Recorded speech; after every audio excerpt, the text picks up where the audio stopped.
todavía hay periódicos. Se leerán más o menos de lo que se leían antes, pero en los países normales todavía hay periódicos. En los países normales, los portales web, hay portales web de enorme repercusión. En Venezuela no tenemos nada de eso, tenemos portales web que hacen un esfuerzo heroico por sobrevivir.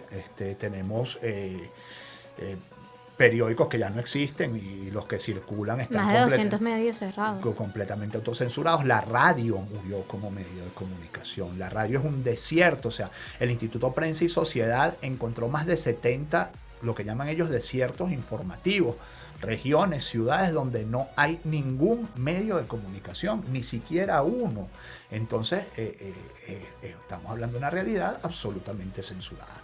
En un país normal, probablemente mucho de esto que yo te estoy contando todavía estaría sucediendo. En actualidad es difícil, o sea, no, hay que reconocerlo, es difícil, no solo por el tema de las redes sociales y la dinámica que te brindan las redes sociales, sino también por las fuentes. O sea, lo primordial en sucesos es tener fuentes, y ahorita es muy difícil tenerlas porque los funcionarios tienen miedo de hablar. Todas las informaciones son extraoficiales, nadie quiere que su nombre salga reflejado, nadie quiere que se sepa que esa persona te dio la información. Entonces eso es lo que dificulta que uno muchas veces tenga la historia completa, y también se hace muy difícil porque si sacas una historia que puede incomodar a alguien, entonces pueden citarte, pueden llevarte preso, pueden visitarte en tu casa, enviarte un mensajito como para recordarte que, oye, bájale un poquito a la noticia. Sufrir además conforme van pasando las cosas. Hay que recordar que han habido muchos episodios de censura, pero quizás la gente no tomó en cuenta la importancia que tenía que se creara una ley como la ley resorte. Por ejemplo, la gente dijo, bueno, no, esa ley a mí no me va a afectar. Y resulta que sí, porque allí empezamos a ver cómo se iba cercenando la información, cómo te iban quitando un poco más de ventana y cosas, la mayoría mis mayores años de trayectoria yo los viví en Globovisión. Y en Globovisión pasaban cosas, yo estuve en la vieja Globovisión y en la actual Globovisión. Y en la vieja Globovisión pasaban cosas como de repente con Atel, ellos implementaban un procedimiento administrativo sancionatorio, así se llamaba el documento. Cuando empezó la escasez de productos, tú no podías decir escasez. Entonces, ¿qué te obligaban a hacer ellos? A, en un párrafo, decir ausencia de productos en los anaqueles. Es lo mismo que decir escasez, pero simplemente le quitaban la forma porque escasez les creaba una cosa en la cabeza que no les permitía aceptar que no habían productos en los supermercados. Entonces, todo eso se fue dando como graneadito y la gente asumió que los medios, que no te iba a hacer falta ver televisión, o que no te iba a hacer falta que un periodista te dijera que hay tantos homicidios al mes, que no hay productos, que no hay agua, que no hay gas en las comunidades. Entonces ahora es muy complicado porque ese temor, que además se ha hecho evidente con encarcelamiento de personas por el simple hecho de tuitear, por el simple hecho de denunciar, de salir en un video en una red social denunciando la precariedad que puede tener en un sector, eso a nosotros nos ha sumado el desafío, además de tener que lidiar con tener un micrófono y para la acera de enfrente, por llamarlo de alguna forma, para el gobierno de turno ser un enemigo, tienes que lidiar también con el miedo de la gente, que ven una cámara y se asustan porque dicen, mira, no, yo no te puedo declarar porque si yo te declaro me quitan el CLAP. Exacto. Ese tipo de cosas pasan, sobre todo en las comunidades, en los barrios, en los sectores populares. Mucha gente no te habla porque además son sectores que están dominados por un PRAN. Entonces, si el PRAN ve un micrófono de un medio opositor o lo que sea, inmediatamente te vuelves blanco de la persona con la que estás al lado, con la que agarras la camionetica, con la que recoges la bombona de gas en la calle. Entonces, esos desafíos se han ido sumando a un rosario de trabas y de dificultades que podemos tener todos los días siendo...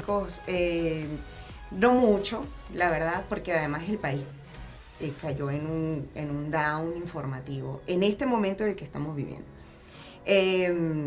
Como que hay desinterés. Hubo gente que empezó a tener desinterés por salud mental, y eso yo lo entiendo. Y las nuevas generaciones, yo me preocupo por las nuevas generaciones, no porque ellos no estén haciendo el trabajo, sino porque se han quedado sin buenos profesores, se han quedado sin buenos patrones de ese periodismo serio, digamos, en los formatos clásicos como lo veíamos antes. Nosotros... ¿Por qué RCTV fue tan importante? Porque la gente veía a Isnardo y quería ser como Isnardo. Uh-huh. Era un canal muy cercano.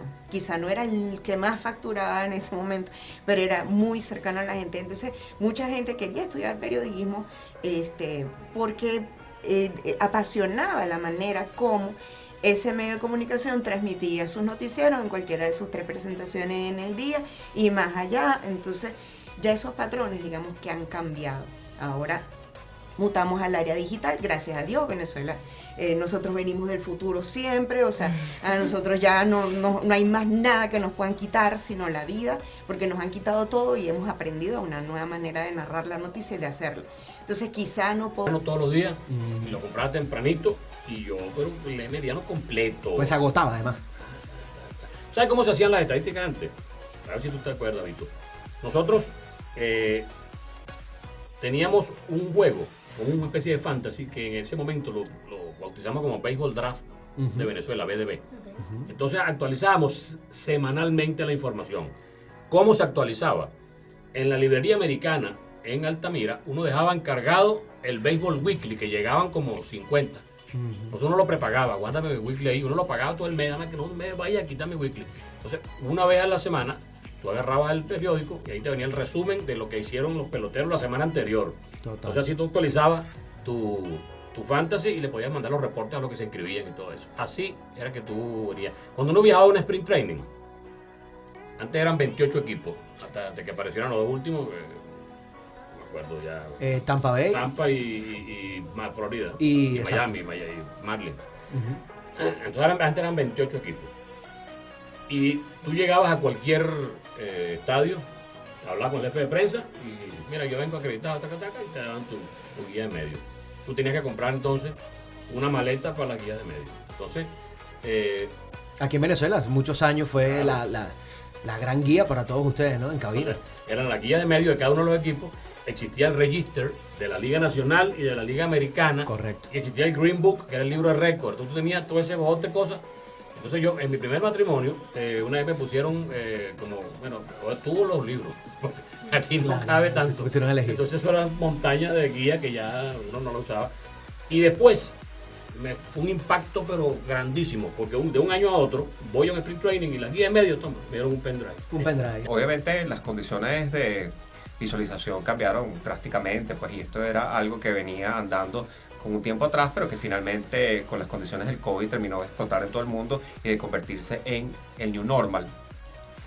Y eso lo que ha hecho es que tengamos consecuencias, como todo, positivas y negativas. ¿Cuáles son las consecuencias positivas? Que tenemos los estrenos directamente a la carta, que hay un cine que se comunica más rápidamente con las expectativas de la audiencia, que hay data suficiente como para saber las respuestas de las películas y eso haga que precisamente algunos temas puedan ser renovados, modificados, incluso algunas estéticas que puedan implantarse.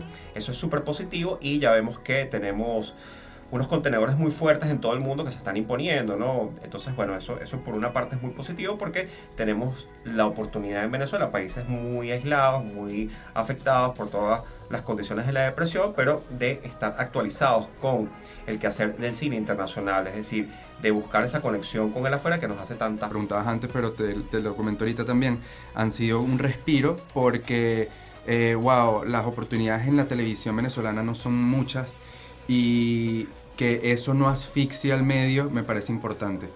Que encontremos por allí un respiro, una posibilidad alterna, es importante y ahorita hay muchas personas que admiro, conozco y respeto que hacen su periodismo sobre cine, sus críticas, sus reseñas desde redes sociales solamente. Entonces sí, creo que la transformación del periodismo aquí en Venezuela es constante y que va en paralelo a la aparición de nuevas plataformas, de nuevas formas de comunicarse. Sí, yo la verdad es que les diría que se tomen en serio el palco, la vitrina que tienen, ¿no? O sea, no subestimen al público, insisto y repito, el que te está viendo del otro lado sabe y está más dateado que tú. Entonces esa gente se merece respeto. Tú tienes que agarrar, tienes que cumplir tus cosas, tienes que preparar tu transmisión como Dios manda e intentar dar en la medida de lo posible lo mejor que tú tienes, rodearte de gente que de verdad te está haciendo un cambio, tratar de absorber como una esponja de esa gente que todavía permanece en los medios a pesar de toda esta situación, para que ese consejo que de repente cuando uno es niño se lo dan y lo toma de mala manera porque te agarran y te dicen esto es la vida real. Muchachito, tú sabes que aquí el animador soy yo soy el narrador, yo soy el que lleva los picos, tú cuando yo haga la pausa de repente tú llegas al hotel y pasas esa mala noche y dices, bueno, pero este tiene como el miedo de que uno, ¿sabes? No es eso, es hacer más. Después estas personas que me dijeron eso, Luis, hoy son grandes amigos de la profesión y donde me ven me saludan, que eso es lo que al final uno se queda. Porque lo que te da esta carrera es nada más, lo que dejas tú como gran legado es la credibilidad. Eso es lo que queda allí.